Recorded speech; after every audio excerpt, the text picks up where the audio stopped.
Hello everybody, it's Cape Rugby TV. It's Wednesday night. And of course we bring you the very best of what's happening in the world of club rugby, Western Province Club Rugby. The season doesn't stop for us, we keep going right through the year. League of course starts a little bit later in the year, but some of the guys are already doing pre-season training, and so we get to the point that we run through the league, then we run through the sevens, and we focus a little bit on the Community Cup and the Super Sport Challenge. And then it's, sevens, as I mentioned, that was the last kind of more formal competition. So we get to that time where we can just talk rugby, and it's that time where everybody can kind of get together, share some of the moments from the year. And so what a fantastic opportunity it is for us to then, at that time of the year, meet some of the captains. So we've called it the Captain's Table. It's, I think, it's second year running now. And we introduce you to some of the captains of in Super League A. I've got Brandon Groenewald from Hamilton's with me, Graham Knoop from False Bay, and of course Ashton Constant from Durbell, which has been here before. Snoop, welcome back. Cheers, thanks for having me, JP. It's been a while, eh? Has been a while. It's nice to be back here. Yeah, Ashton, well, you as well, also. Thanks, Abs. Nice being here, bro. Brandon, your first time. Yeah, always the first time for everything. Thanks for having me. Yeah, you're looking very fancy tonight. Very, very smart. I think. I don't know. Snoop, would you say maybe Hamilton's is probably the more fancy suits, or would you put False Bay up there with the GQ Man of the Year competition as well?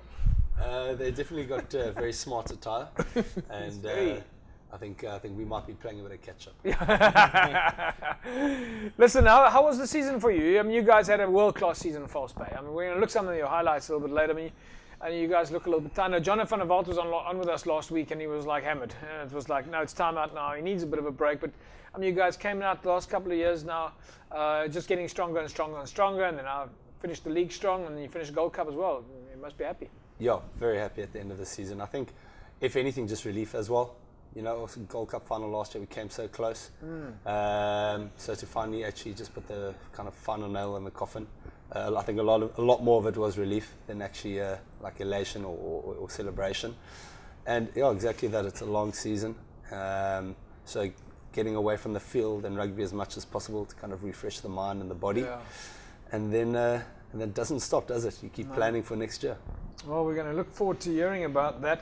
Big thanks to Hisense, of course, folks, that's come on board with Cape Rugby TV as the official technical partner. You can see them behind me there. A little bit later during the course of the show, you'll win yourself a Hisense H7S Pure Shot. That's going to go hand in hand with the Spot the Ball competition. The last one was so difficult that out of the hundreds and hundreds of people that entered the competition, only 2 people got it right. And then, of course, Score Energy Drinks. Big thanks to Score that's on board with us. You see them again behind me right now. Of course, Score's on board with Western Province Club Rugby as official partner to the Western Province Club Rugby Sevens. Dulux Maitland at number 30 Coburg Road. If you want your house or your corporate venue sorted out, then you need to go down to Dulux Maitland. They will sort out everything you need. And of course, Color Tone timber treatments at all leading hardware stores. Let me introduce you to Ashton Constant. Or actually, in fact, I don't even need to introduce you. Ashton, you've been on the show before. You've been around. You've played provincial rugby. I think last year when we spoke, you were on as well, and we were talking about the whole your history of clubs now. Yeah. It's a year later. How are things going at Durbell? Well, we had a good year. We had ups and downs, but that's club rugby. SLA is no joke. It's a mean feat. You have to be on it every week, and I think us as a club has grown, and we're looking forward to the 2018 season with new stuff in place, starting to make our club more sustainable, and all these new ventures we're going into now with our new management, with our new chairman and a new coach. Yeah. So we're looking forward to it. Talking about new coaches, Brandon, on your side, I mean, Nikki, first year at the helm there at False Bay. You mean at Hamilton's? Yeah, well, I mean, I didn't want to give the game away. Yes, at Hamilton's. Yeah. Yeah, look. Well, some of the coaches, they multitask nowadays, you know.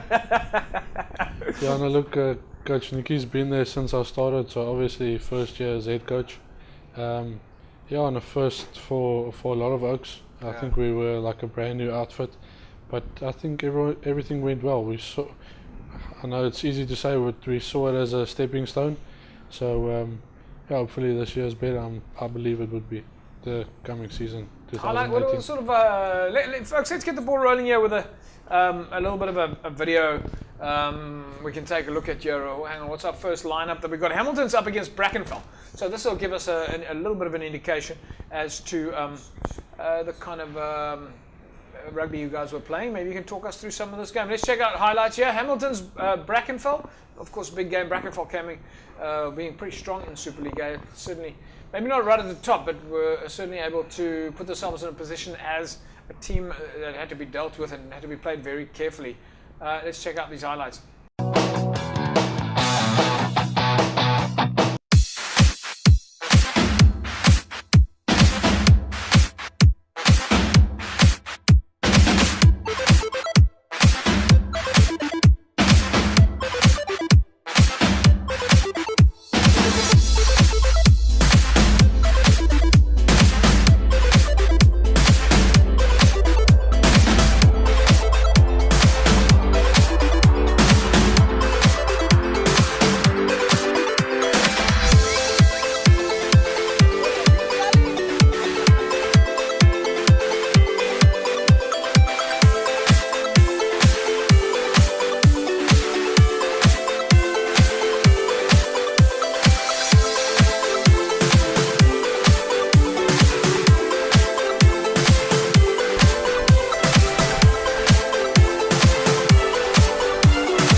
Welcome back, everybody.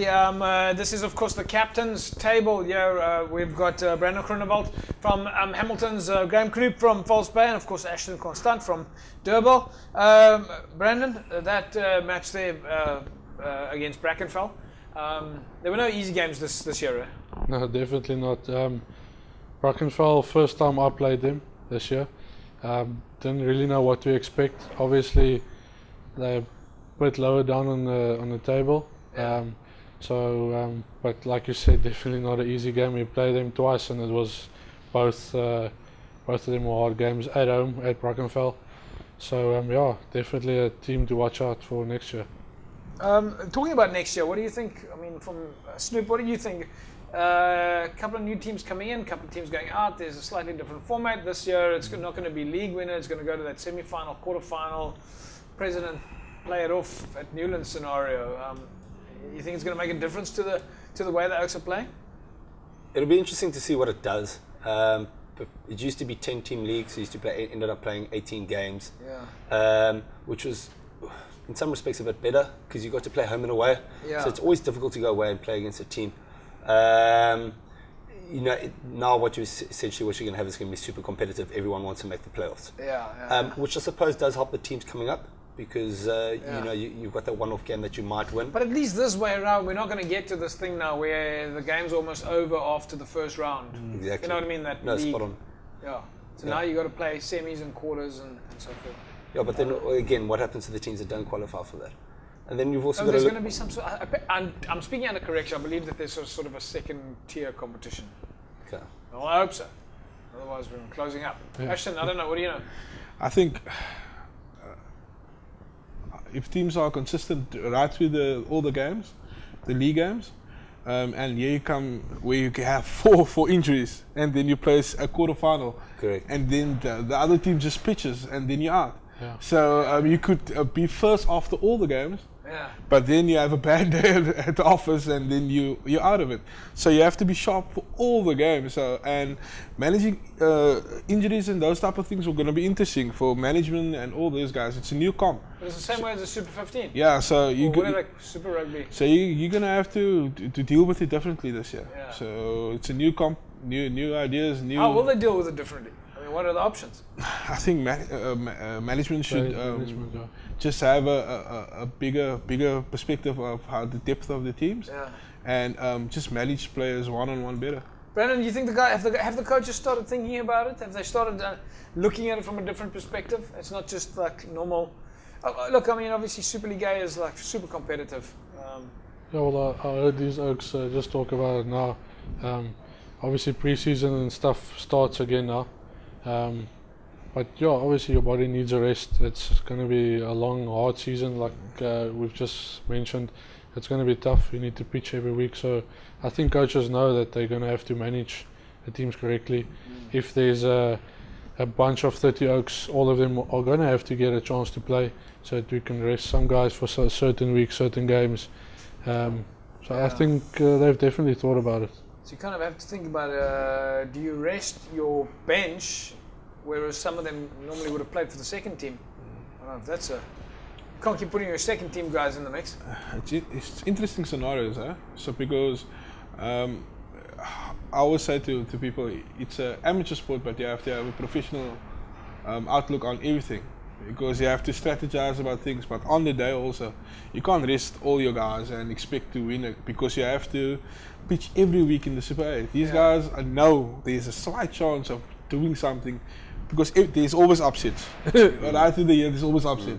And just now you get your upset in a quarter-final or semi-final, that a team that's maybe ranked four times lower than you. Well, it's a knockout. I mean, it's a knockout. So you're gonna have to have just. It hasn't been like this for quite a while. How long? First, get into that. You have to get into the mode. There's a long way to go before you actually get into that top 4. Precisely. Or so top 6. So there's no chance of the coaches really resting the first 15 the whole time, or trying to strategize. I'm under correction, but I think in this entire season, False Bay ended up playing about 54 players, different players in their first team this year.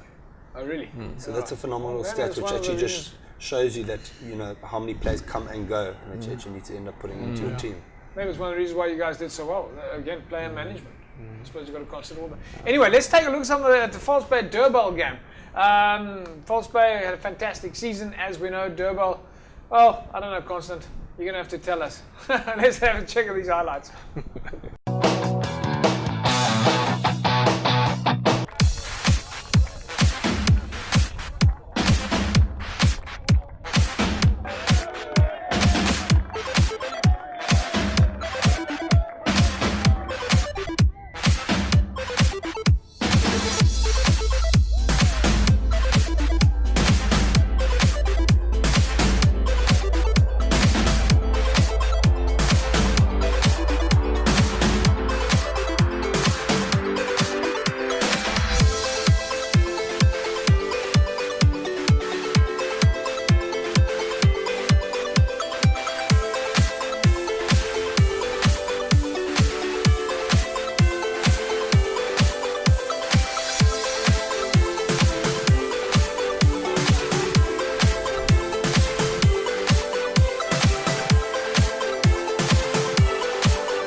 welcome back, folks. I just got reprimanded for showing a game between the two guys, False Bay and Durbell. So what was the result in that game, Ashton? Can't remember, but let's move on, JP. Yeah, but listen, let me just tell you guys some of your stats here. I don't know if you guys are... Hammies, you guys had a 71% win rate this year. Do you know that? 71%. You scored 606 points. False Bay, 64% win percentage. Is that right? Can't be, JP. Can't be right. Can't be, No, sorry, Durbell. Yeah, no, obviously not. Look, no, Can't be no. right, JP.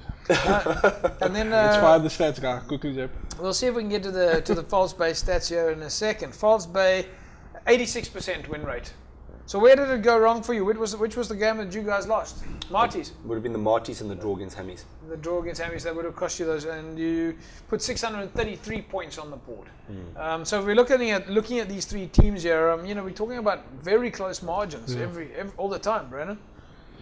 Yeah, look, I think it's always very close. Like Snoop said, we drew against them. Our first game against Durbell, we lost. Second game, we won at least. That was like the opening game, right at the beginning of the season. Against False Bay. Yeah. Against Durbell. No, False Bay Against was False Bay. our opening first game. First game of the season. Yeah. First game of the season. Yeah. Very close game. But yeah, it's like Constance says, it's whichever team pitches on the day. Yeah. So it's always going to be close. That False Bay, looking at those highlights there, Snoop, what comes to mind? You seemed, I mean, it was like one of the, I don't know, a long time ago, and you remember every tackle, you remember you guys were talking about it now. Yeah. It was probably the most physical game, I reckon, this season. Potentially maybe even Gold Cup as well. Not the Hamilton's game, not that physical. Durbell more physical. I think they were different games. No, it's definitely different. I remember our Hammies game, there was a lot of coast-to-coast running. Yeah. Durbell's very, very direct from both teams. And the guys were out to hammer each other. I think we're looking back at the footage as well. It just came down to mistakes again. We spoke about it actually in the week building up, and we said it would come down to mistakes, and I think that's what happened again now. How much analysis do you guys do on each other? I mean, Brandon, do you guys sit there and watch videos of Snoop during the week and say, okay, this is his weak spot, this is strong? Look, I don't want to give anything away, but obviously, So it's yes. I obviously think when it comes to those Durbells and False Bays, there is some video analysis, or even if the coach just has a look at a few video footages for lineouts or for backline or whatever, because it is important, because it's those small margins that could cost you the game. Yeah. I mean, just a penalty here or missed tackle there or whatever, it's important. So obviously, I think when it comes to those high-end games, there is obviously some analysis involved. You guys had Bobby Hubert there with you this year.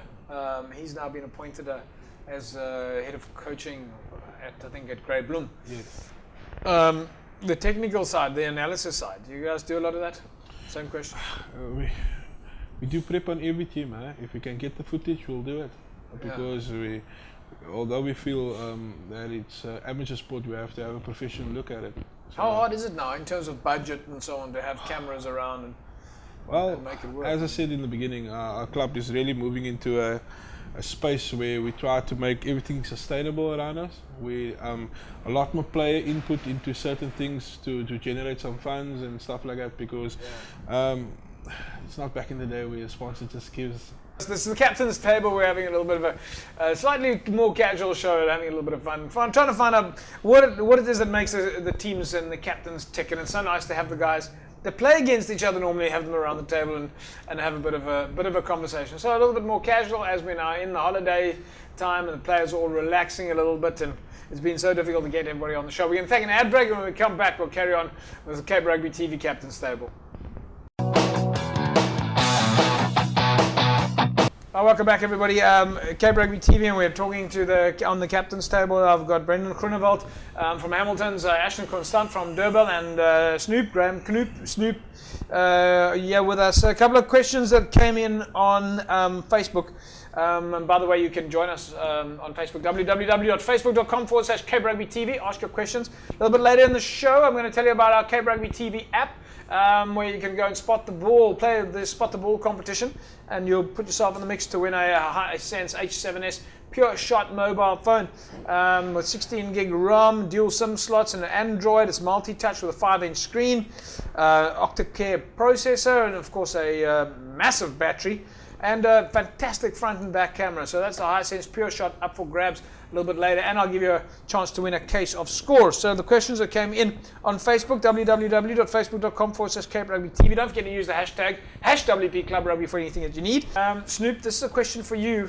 Justin Whittaker posted here something about FIFO, and when I asked him FIFO, he said you would be happy to explain to us what FIFO is. Your reserve league and what it meant. And what it meant. Yes, the definition of FIFA. The definition of FIFA. I believe it's an acronym. I don't know what it stands for, but I do know. I'm aware that it's the reserve team in our club, and they've won the league many times. All right, I can't repeat what he said. He said FIFA means fit in. Yeah, you know. Or fly off. Yes, that kind of thing. Yeah, of course. Normally it would mean first in, first out. And then Brendan, Coach Nicky Fillion, also jumped on Facebook here with us after we asked him about the T-shirts, and he said apparently you're getting married next year. Sure. That's something I don't know. Maybe I left the cat out. Did I let the cat out the bag? Thanks, Coach Nicky. Well, you see, your coaches have to plan ahead for you. Yeah, no, I see that. And then Michelle Marsden jumped on and said she went to her 17th competition. And then AK Saudi, or Saudi as we know him, asked the question earlier on. And so this is a question for each. Well, that's kind of a strange question. I'll go with you, I'll go with you first. The question was, what was the nicest game that you played this year? Now, I know that sounds a bit weird, but that's how he's asked the question, the nicest game. Sure, the nicest game. When was the nicest time you went to the beach? Yeah, that's a difficult one, I suppose. Sometimes you're elated after games, sometimes... Not Gold Cup, let's talk about club rugby, Western Province club rugby. Yeah. What was your... Let me rephrase that, most memorable game. Sure. I think in context of the season, probably the Durban game. Yeah. The one we watched? The one we watched was really a physical encounter, and we knew it would be a big hurdle for us, progressing onto the Gold Cup. Also kept us in the running to win the league. Yeah. And then game we enjoyed quite a bit was against Unimore. They're a good club to play against. There's some really good guys. Was that an away game? I can't remember. Was it a... It was a home game for us. Home game for you guys. Yeah, and some really nice characters. So yeah, we had good fun with them. I'm going to get to the Falsebay activity. I'm really keen to find out all the aftermatch stuff. That's where it all happens at the Bay. All that clears that you guys have got. Ashton, for yourself, most memorable game. Hamilton is always a big one for us. Yeah. Why? Hamilton's and Falsebay. Those are the two games that our club always looks forward to. But if you think back to the league, was there any specific game that like stood out for you that was like that was it? It all came together on that day. I think Hamilton's game because you lost that game. No, we The won. first one they won. You beat Hamilton. The league one we won, yeah. All right. They won us in the Prisons Cup. Yes. Oh right, of course you guys played on the main park. Yes. Yeah.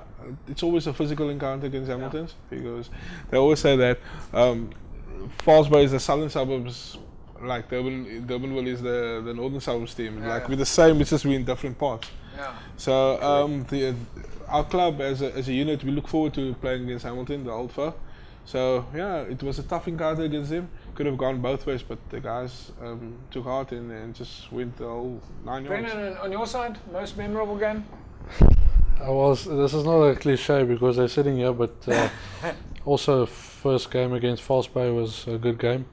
It felt like a good start, even though we drew. Because we were a bunch of new guys, it felt like stuff kind of we were matching, and it was going to be a good season. Obviously, the second game I would say would be the second one against Durban. Obviously, not the one that we lost. So it just felt good after the loss against Durban, winning the second time. So yeah, those two games would definitely be the team that's not here, because having you guys in the room here now, the way that you're talking, you get this real feeling like I'm talking to teams 1, 2, and 3. That you guys are the best. But the teams that not here, is of course Marty's.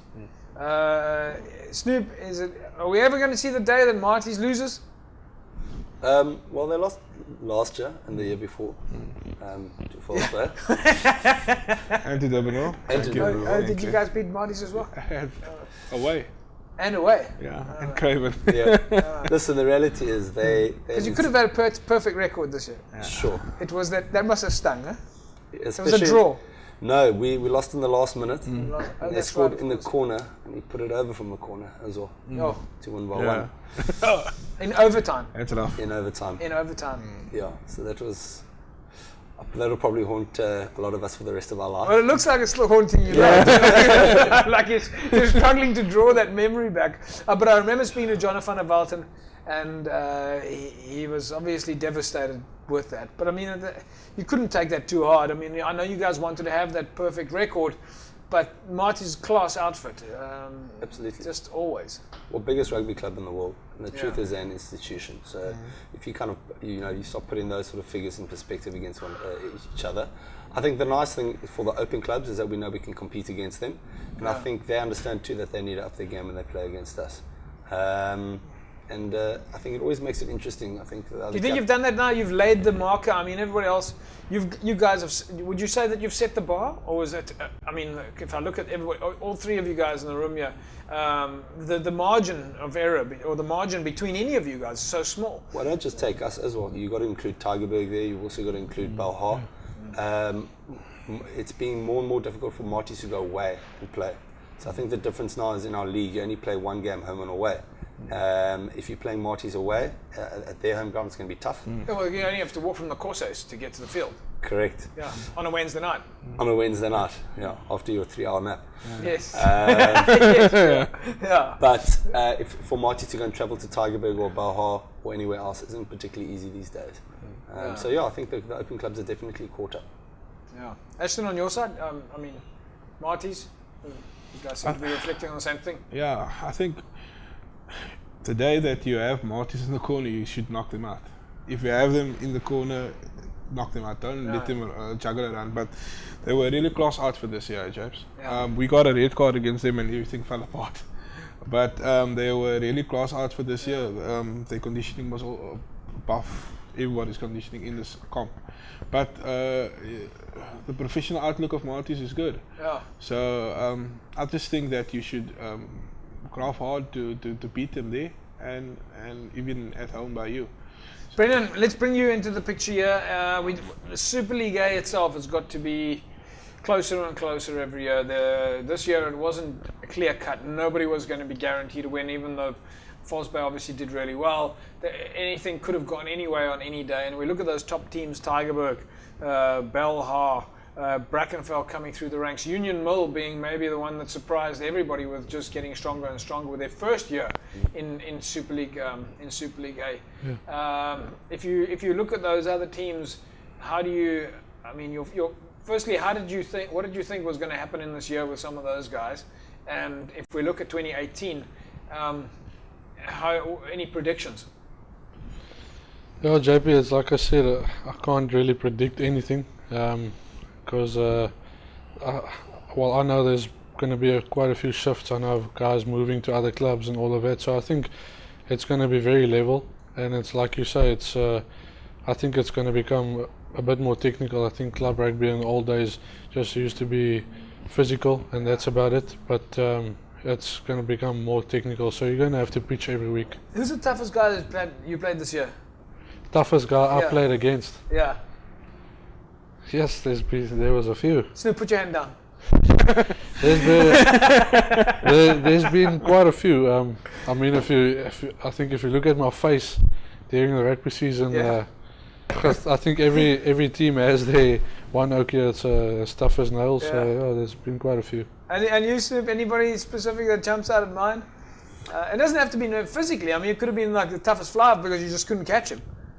Hammy's flaffest year was a setter. Yeah. He was very elusive. Yeah. You couldn't catch him.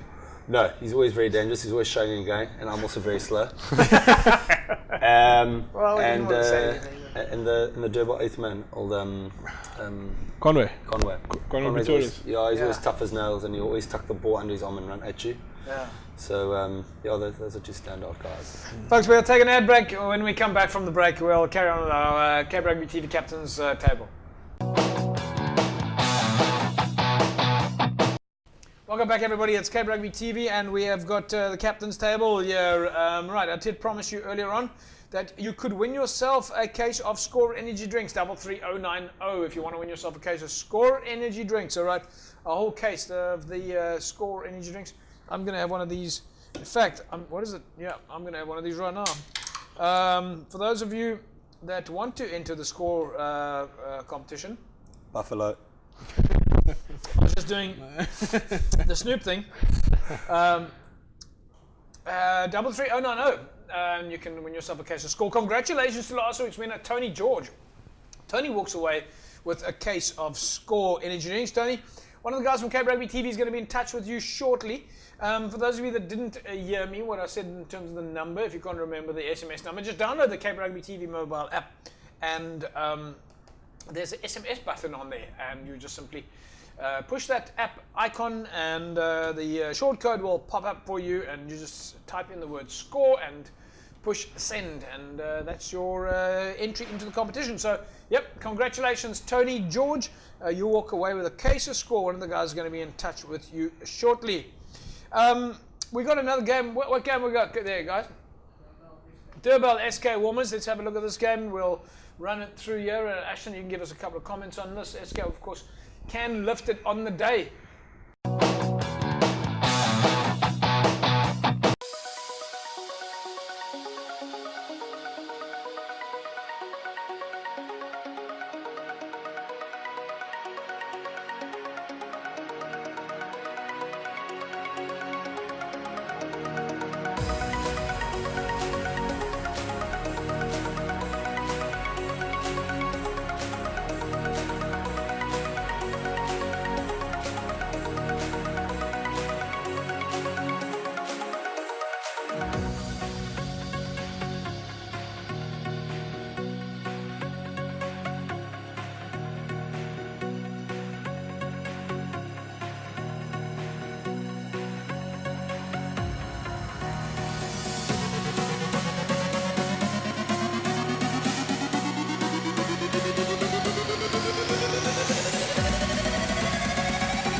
Welcome back, everybody.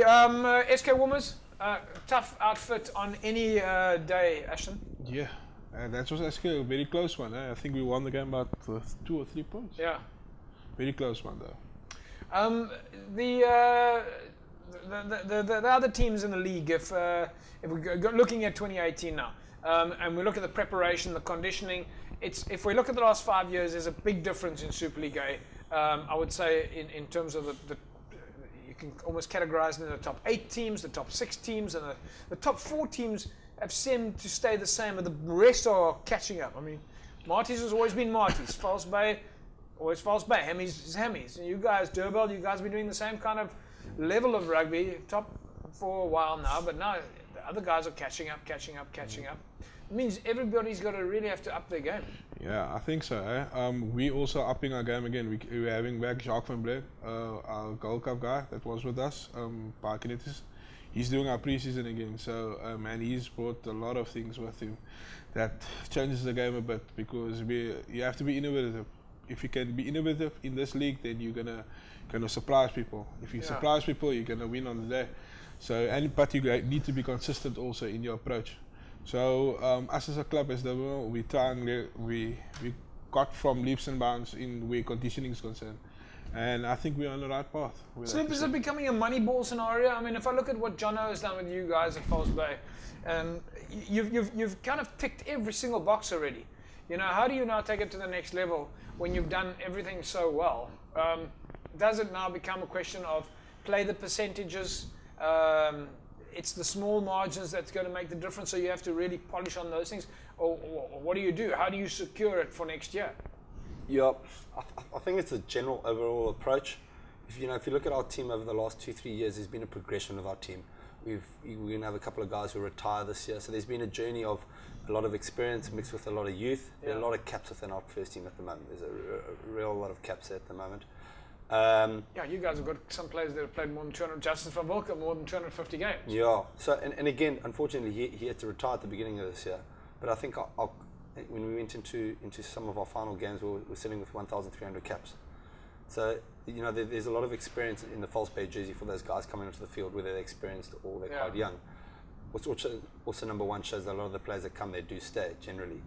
But exactly what you're asking, it comes down to succession.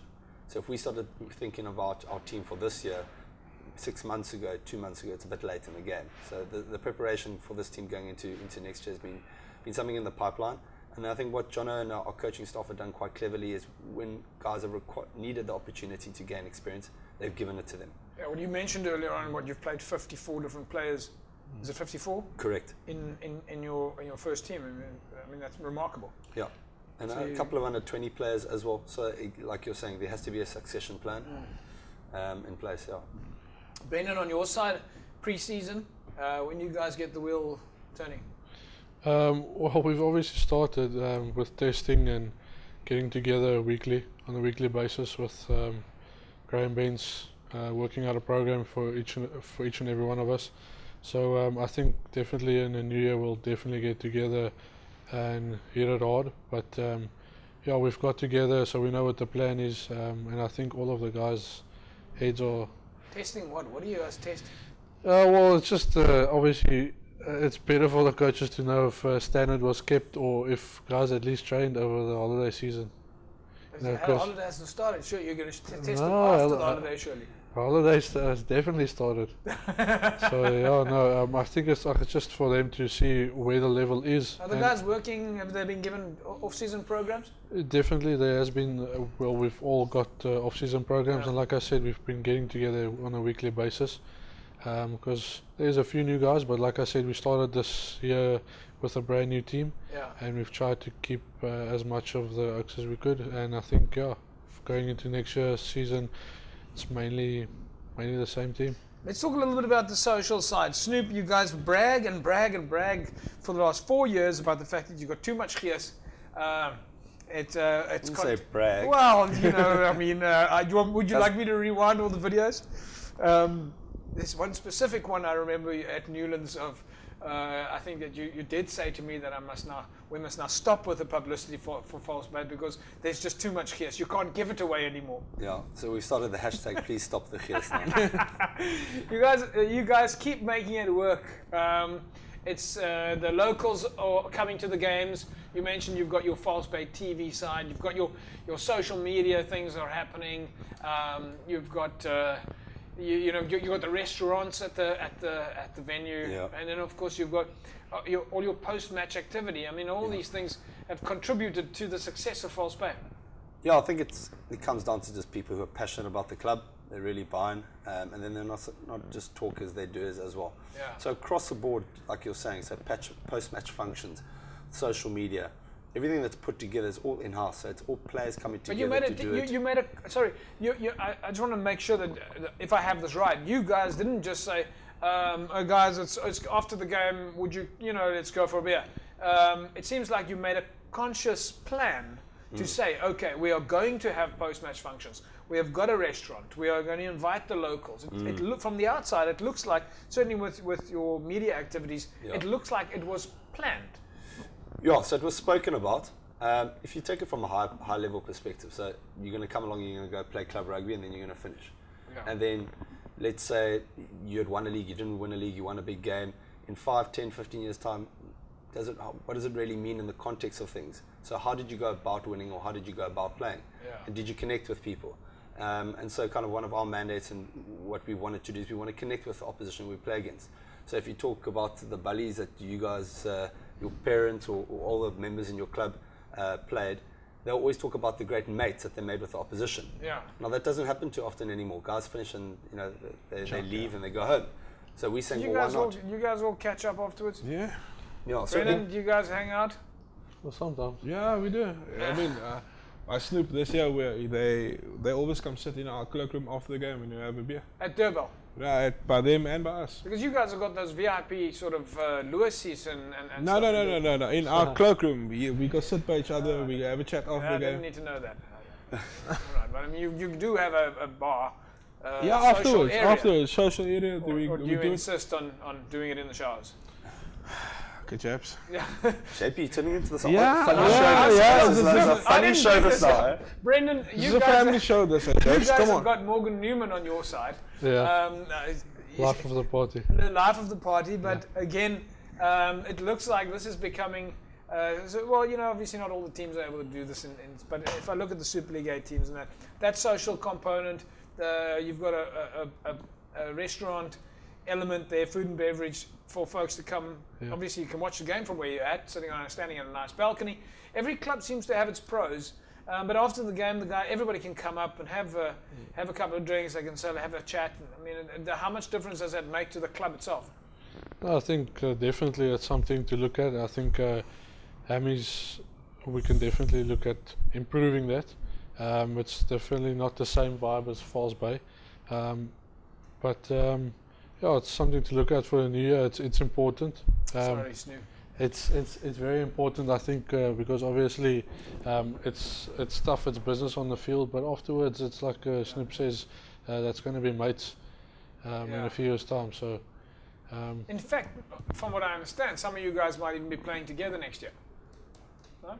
Nobody? No? Not at no this one, table. not that I know. no one biting there? Okay, I'm throwing it out. No one moving around? You all stay where you are? Just remember, you talk about the post-match function. You don't need a restaurant to hold the post-match function. Yeah. Just the gesture of taking beers or Cokes or whatever it might be into opposition change room makes a massive difference. And we've been doing that for a while now. A few teams that we play against have actually done that to us. So you don't always need the facilities, it's just the gesture that's required. I think I'm glad you mentioned that, because I think many people that are watching the show now might think that all club rugby is like this. But we have, as Cape Rugby, as we have travelled, we've seen it at every single game we've been at, not just Hammies, False Bay and so on. Collegians, post-match function. Rangers, post-match function. Whistling Wheels, post-match function. The Gees is really everywhere. Correct, And I think I love the fact that you guys have kind of coined the phrase, but there's so much Gees in club rugby. I think people really enjoy connecting with each other. It's been fantastic. So, folks, tonight's show is a little bit different. It's not quite as high energy. We're having a little bit more casual conversation, and hopefully you're enjoying it with us as well.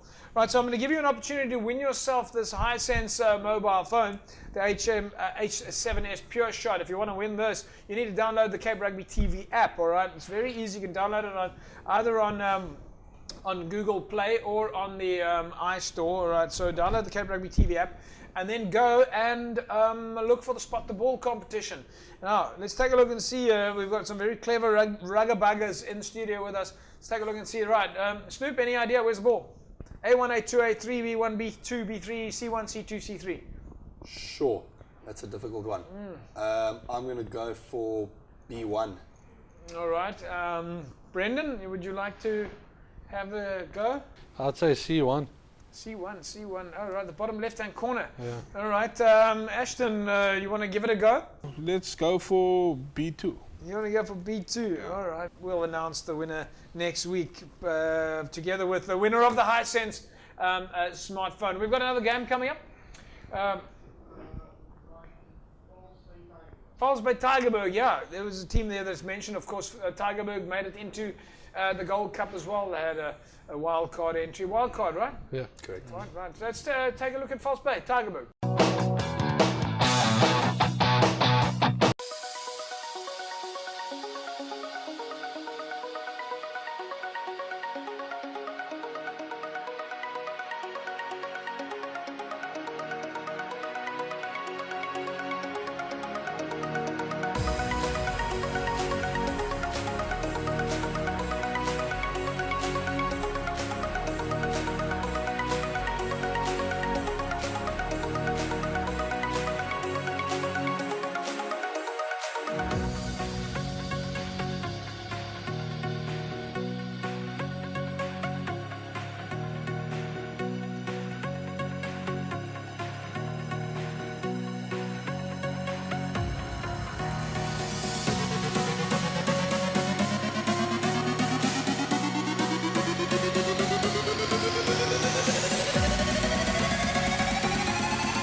Right, there we go. False Bay, Tygerberg. Tygerberg played in the Gold Cup, Sloop. They've obviously, they've also another team that has just, stayed at the top there. You guys have quite a lot of interaction. We know that in your Gold Cup games, Tygerberg was getting the buses, and the fans from Tygerberg were really supporting you guys. Yeah, I think a nice relationship was built between Tygerberg and False Bay over a while. We had a couple of players at False Bay at one point a few years ago, and they've moved across to Tygerberg, or have gone back to Tygerberg. So there's been quite a nice relationship. And yeah, just testament to how strong Western Cape Rugby is. They did very well. They did exceptionally well in the Gold Cup. How much of a difference does the Gold Cup make for club rugby, Snoop? It's a short part of the season. It's in, it's out, and then it's done. I think it exposes the players to a consistently high level of rugby. So that's what ends up happening. So you're playing the best teams out of each province, and every game is like a final. So the body does take a bit of heat. But on the other side of that, you really get to profile your club, which is nice. So the club gets exposure, the club brand gets out there. I think everyone in the Western Cape kind of knew about False Bay 2 years ago, but not the rest of the country. And I think our first, when we got into the Gold Cup last year, suddenly we got a bit of a national presence, and people kind of knew about us.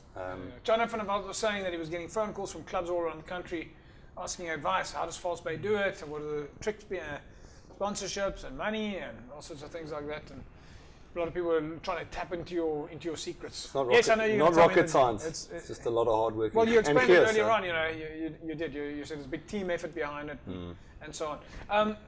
And how much is Nikki involved in that side of things at Hammies? You've also got, Hamilton's oldest club in the country. You've got a big management structure there as well. Dave Kagan, Nikki Fullion, you mentioned Graham Bence earlier on. How much do the guys get involved behind the scenes? Well, definitely, they all get involved, and we're all very much a family. So they obviously just want the best for the Oaks, and obviously, like Snoop says, wants the club to have a good name and keep a good name. So we've obviously got sponsors, and we want to just uphold that tradition that we've got, and obviously want to play Gold Cup again. So I think it's been two or 3 years that Hammies haven't been in the Gold Cup. So it's definitely something to work towards. So hopefully 2018 it's gonna happen. It's gonna be hopefully, your year. Hopefully, yeah. Snoop, thanks for joining us here. Last thoughts? Looking forward to next season. and looking forward to the new format. You're going to play full-time, captain, all the same as this year? I'm going to try to, as long as the body holds up. And hopefully we get to share a few more Cokes and a few more beers with the opposition. Yeah.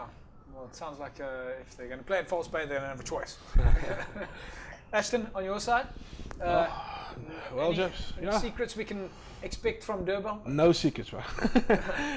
We're quite excited as a club because we've got a new coaching staff.